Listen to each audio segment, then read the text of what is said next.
يا بني اذهبوا فتحسسوا من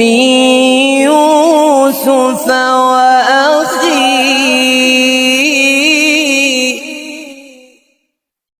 يا بني اذهبوا فتحسسوا من يوسف وأخيه ولا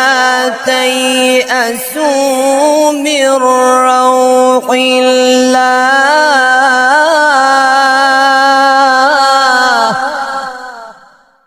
إنه لا ييأس من روح الله إلا القوم الكافرون